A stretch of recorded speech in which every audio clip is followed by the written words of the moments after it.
Bom dia, galera. Dando sequência, então, ao nosso vídeo sobre geometria molecular.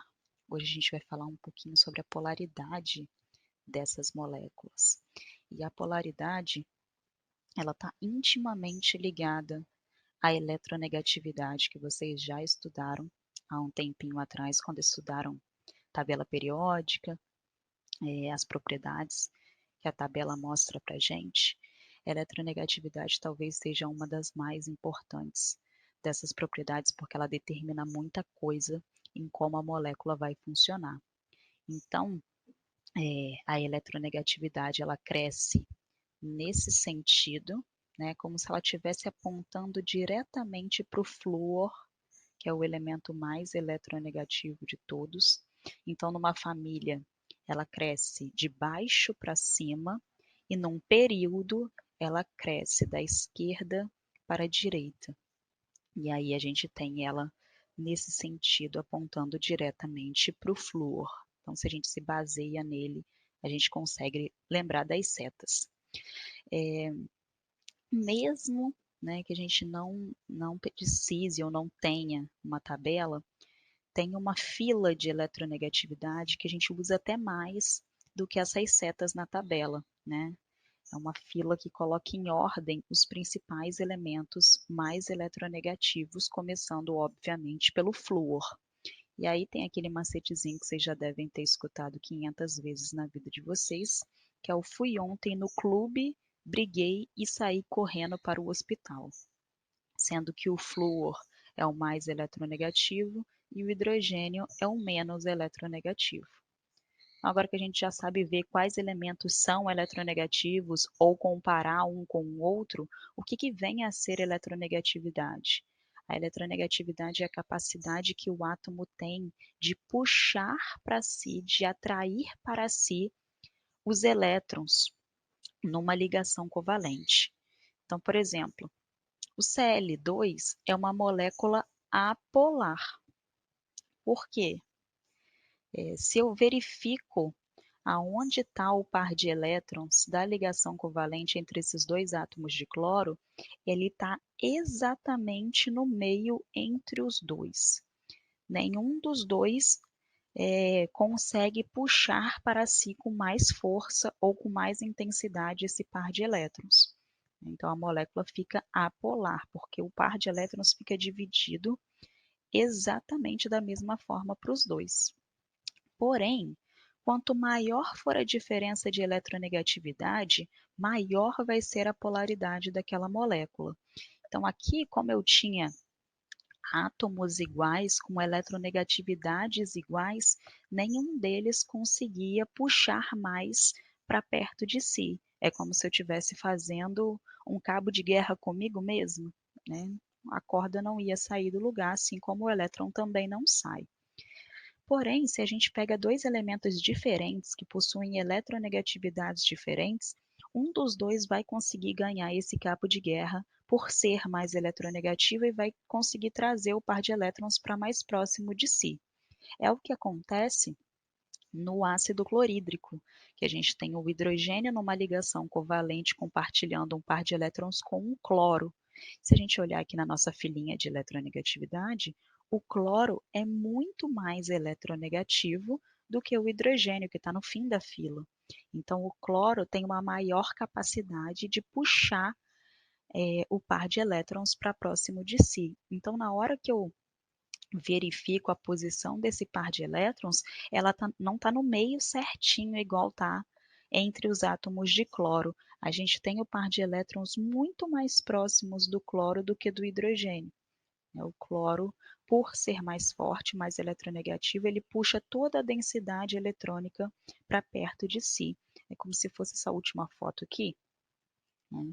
A densidade eletrônica era para estar distribuída exatamente entre os dois, mas como o cloro é mais eletronegativo, ele desloca a densidade eletrônica para próximo de si. Como o cloro está com a eletrosfera mais cheia, né, com a densidade eletrônica mais próximo dele, a gente diz que ele ficou parcialmente negativo. Então, o hidrogênio ficou parcialmente positivo. porque os elétrons estão mais afastados dele e mais próximos do cloro, tornando essa molécula polar. A densidade eletrônica não está sendo distribuída da mesma forma. Uma continha que a gente pode fazer com números mesmo, para a gente ter certeza se uma ligação é apolar ou polar, é fazer uma continha dessa diferença de eletronegatividade. Então, o exercício pode te dar isso, e você fazendo essas continhas, se a eletronegatividade for igual a zero, você pode afirmar que essa ligação é apolar. Então, eu tenho aqui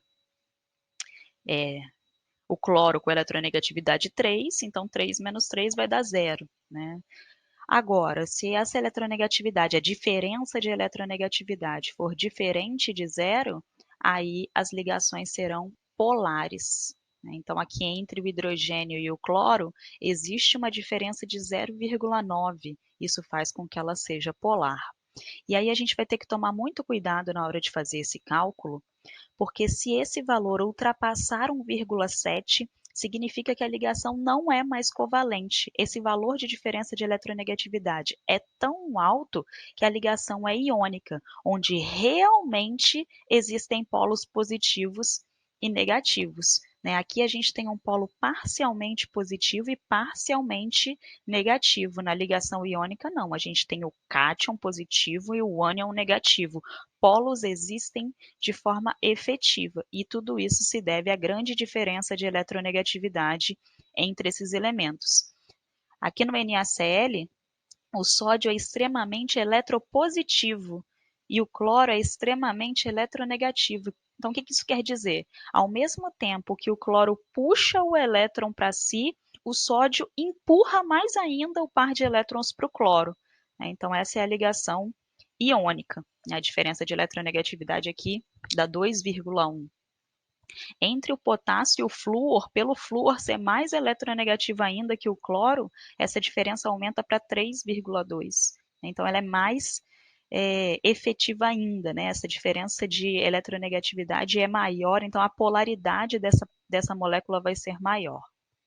Então, a gente tem as ligações divididas em covalentes e iônicas, sendo que na covalente a gente tem apolares e polares, e a polaridade vai aumentar da apolar para iônica. Então, a gente pode dizer que as ligações iônicas são altamente polares, e isso faz com que elas sejam solúveis em água. A gente vai ver essa característica mais para frente. Como eu tinha dito anteriormente, essa matéria está intimamente ligada.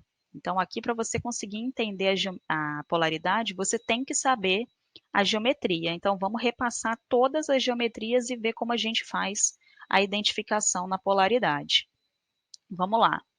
Eu tenho aqui, então, nas moléculas lineares, que podem ser diatômicas ou triatômicas, sendo que nas triatômicas precisa ter ou carbono ou berílio. Coloquei aqui todos os exemplos que eu tinha dado anteriormente, e a gente vai pensar assim: se os átomos forem iguais, a molécula será apolar. Se forem diferentes, a molécula será polar. Por que isso acontece? Na molécula de gás oxigênio, O2, o oxigênio puxa para um lado e o outro oxigênio puxa para o outro lado, né, o par de elétrons, ali naquela briga, naquela disputa do cabo de guerra, cada um puxa o par de elétrons para o lado. Mas como a força, a eletronegatividade dos dois é a mesma, a gente cria dois vetores em sentidos contrários que vão se anular. É aquela história de eu estar fazendo cabo de guerra comigo mesma. Então, no final, essa molécula será apolar. A gente diz também que ela tem um momento de polo igual a zero. O momento de polo vai ser representado pela letra grega μ.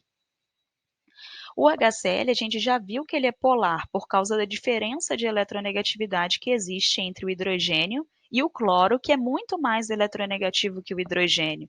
Então, quando o cloro puxar para si, ele vai puxar com um vetor para o lado dele, criando aqui no hidrogênio um vetor que não é tão forte assim, não é capaz de anular o vetor da eletronegatividade alta do cloro. Então, aqui a gente tem uma molécula polar. Esses vetores não se anulam, porque são átomos diferentes com eletronegatividades diferentes. Então, a gente diz que o momento de polo é diferente de zero. Então, a gente tem aqui átomos iguais, apolar. Átomos diferentes, polar. Aqui no CO2, por mais que a gente tenha o carbono no centro, quem vai estar fazendo esse deslocamento da nuvem eletrônica são os oxigênios, que são os ligantes, né? Então, aqui a gente olha se os ligantes são iguais ou não. Como aqui no CO2 os dois ligantes são oxigênios, átomos iguais com a mesma eletronegatividade, com a mesma capacidade de puxar o par de elétrons para si, essa molécula é apolar. Momento de polo igual a zero. Porém, se a gente for analisar a ligação C-O é polar, porque a gente tem eletronegatividades diferentes entre o carbono e o oxigênio. Então, a molécula como um todo é apolar, porque os ligantes são iguais. Porém, a ligação C-O é polar porque é feita entre átomos diferentes com eletronegatividades diferentes. Então, tem que ver o que o exercício está te perguntando, né? Está perguntando sobre a molécula ou está te perguntando sobre a ligação? Aqui no caso do HCN, nitrogênio e hidrogênio puxando os elétrons do elemento central, nitrogênio muito mais eletronegativo que o hidrogênio, então essa molécula vai ser polar. Ligantes iguais, aqui no CO2, apolar. Ligantes diferentes no HCN, polar. Então, aqui nesses exemplos todos que a gente tinha visto lá na aula de geometria, H2, O2, N2, X2, onde X é um halogênio, então pode ser Cl2, Br2, I2, F2, todas essas moléculas serão apolar. Por quê? Todas elas são formadas por átomos iguais. Do contrário, o HX, que pode ser HCl, HBr, HI, HF, o CO e o NO, que são moléculas lineares diatômicas com átomos diferentes, ela vai ser polar. O CO2 e o CS2 caem nessa ideia que a gente fez aqui, né? Como a gente tem o átomo central e os ligantes ligados a esse átomo central são iguais, a gente vai ter uma molécula apolar. No HCN, a gente já viu que, como são ligantes diferentes, onde o nitrogênio é mais eletronegativo, vai ser uma molécula polar. O berílio, que também forma moléculas triatômicas lineares, vai seguir a mesma ideia. Berílio no centro, com ligantes iguais, apolar. Então, nesses dois casos aqui, como os ligantes são iguais, hidrogênio e cloro, a gente vai ter as duas moléculas apolar. Uma coisa boa que acontece na hora de determinar a polaridade pela geometria. Toda ligação angular, toda geometria angular e trigonal piramidal são polares. Isso acontece porque o elemento central ele é mais eletronegativo do que os ligantes. Fora isso, aqui tem a sobra do par de elétrons. Lembra que a gente tinha dito que na angular e na trigonal piramidal a molécula era deformada para baixo por conta dos pares de elétron que sobravam no elemento central, fazendo com que essas eletrosferas ficassem o mais afastadas possíveis para a gente minimizar a repulsão entre elas, né? Então, além do elemento central ser mais eletronegativo, a gente também tem os dois pares de elétrons sobrando aqui na água, né, no angular, que fazem ainda mais um vetor gigantesco para cima. E aí, se a gente fizesse um vetor resultante aqui entre os hidrogênios, ele não seria capaz de cancelar o vetor gigantesco que foi criado pela eletronegatividade do oxigênio, mais pela eletronegatividade dos dois pares de elétron livre. Na trigonal piramidal acontece a mesma coisa, né? Você tem um elemento central eletronegativo, que já puxa o par de elétrons para ele, e ainda tem um par de elétrons sobrando que vai ainda aumentar essa eletronegatividade.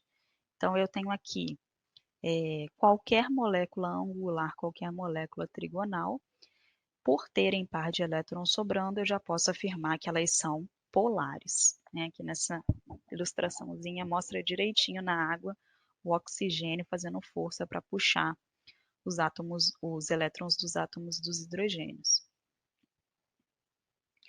Já na trigonal plana e na tetraédrica, a gente vai seguir mais ou menos o mesmo raciocínio que a gente já tinha feito anteriormente. Se os átomos forem iguais, a molécula será apolar. Se forem diferentes, a molécula será polar. Então, aqui na trigonal plana, onde eu tenho o alumínio no centro ligado a 3 átomos de cloro, ou o boro no centro ligado a 3 átomos de hidrogênio, todos os ligantes são iguais, então a molécula vai ser apolar. Nesse caso da tetraédrica, o carbono no centro ligado a 4 hidrogênios, o silício no centro ligado a 4 hidrogênios. A gente tem esses compostos apolares.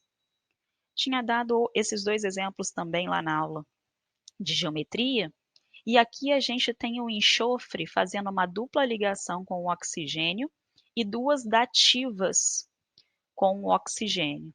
Mesmo sendo aqui dupla, aqui dativa, como os ligantes são iguais com a mesma eletronegatividade, a molécula será apolar.